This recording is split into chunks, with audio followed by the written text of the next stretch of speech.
next guest, very funny guy, one of the cast members on Saturday Night Live. Here he is as Boy George. So, last year, I hired a gay prostitute, right? Nothing wrong with that. Well, there is, but, you know, continue.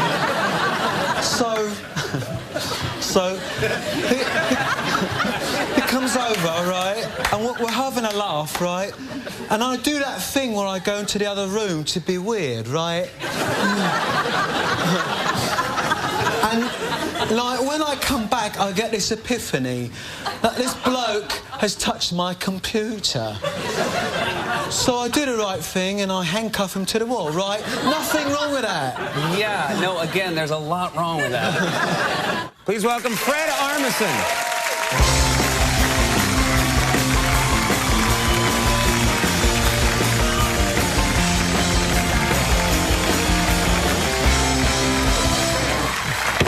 I'm doing good. How are you? I'm doing very well. Of course, you've been having a great season at Saturday Night Live. Thank you. Yeah, Thanks and you know, you do a lot of terrific impressions. You do an impression of Prince that I think is very good. You do impressions of people that you don't often see impressions of. You're Prince. How did you lock in? And you're a huge fan of Prince. I'm a huge fan. I just always liked him, and just like at a really early age, I started. You know, I got down his look and his sort of like little smirk, and it was really weird. Like I actually got to meet him.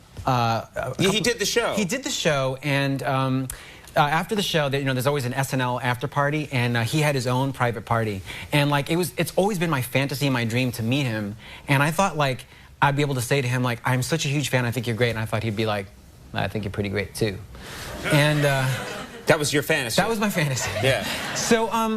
So like I went to his party and I sat down with him and I was like, oh my God, this is my chance. This is where I get to tell him how great he is. So like he's sitting there eating and I'm like, hi, Prince. I just wanted to tell you I think you're the greatest. And he's like, you know what else I think is great? This macaroni and cheese. And that seems kind of cruel. It's so weird because it's the moment after. You know that like that moment where you're like, you don't know if it's a joke or not? Sure. So I had to sort of like awkwardly like, like sort of like back away from the table, and that was my experience with him. So he was just being fun, I'm sure. Or it was amazing macaroni and cheese. Maybe it was great. Okay, now it's funny because I know you a little bit, and your show is done very close to this show, and so I get to know the cast. You seem like someone who, well, you're not exactly an extrovert. You're a very funny guy, but you might get a little shy about watching yourself perform. You know, some people, when I used to work on Saturday Night Live, John Lovitz would love looking at his own performance and be like, look at it, isn't it great? But you're not like that, are you? I cannot watch myself on TV, and it's mostly because of my voice. Like, as soon as I hear it, I just have to turn the TV off. Because, like, to me, like, I feel like I don't have a grown-up voice. Even though I'm a grown-up, I feel like You didn't even say, even though I'm a grown-up, like a grown-up. Yeah. Even though I'm a grown-up? Like, living in grown-up land?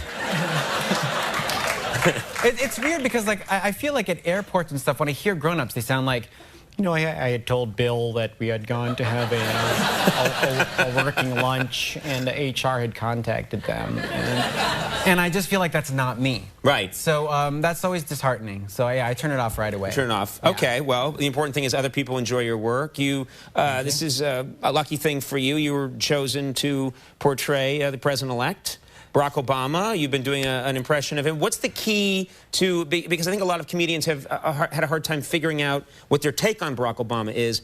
What's your key to doing a Barack Obama impression? I just started out with the look. Like, I know that it seems like every time he's like looking forward, he's got eyebrows down like this. And it's like what I'm about to say is the most important thing in the world. And he's got this like channel on YouTube and where he does these addresses, and he always starts out with, hello. And that's true. That's very good. And so that's what I locked into, and that's what like so every time I do it on the show, like I pretty much walk around repeating hello. Hello. And yeah, people think I'm insane, and that's okay. Yeah. How do you know that you can do an impression of someone? You watch a lot of television, you watch movies, you're exposed to a lot of media. What happens when you realize, wait a minute, I think that's the person that I can do an impression of? It just happens. Like I'll be sitting watching, say, like The View, and I'll go. For example. And I was just watching Joy Behar, and I was like, oh, I think I could do that, because I noticed she's a little twitchy. and she's always kind of poking at his shirt, and she's kind of like pinching at it, and I just thought, I think I could do it. And she's always going like, so what? Who cares? Who cares? So, I like that. You zero in on something small and you pull from that. Yeah. Let's talk about this. Something that I've noticed, and I'm not the only one. You're in a lot of sketches that require you to kiss men on Saturday Night Live. Let's discuss. I don't know why it happens. That couch actually expands. Yeah. It's a sectional if you need it to be.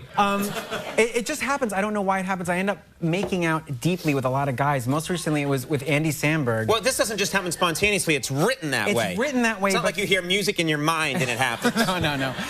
But it just happens. And I've just recently started dating this girl. And like one of our first dates, like she came to the show. And it was like the first show she came to as my girlfriend. And she was with her friend. And the first sketch up was this one where I'm making out with everyone in this family, and including Paul Rudd, and then it ends with me really, really going to town with Andy Samberg. So I had to like sort of run into the dressing room and apologize. I'm still apologizing for it. But it happens all the time, yeah. Seth Meyers, Will Forte, John C. Reilly, it never ends.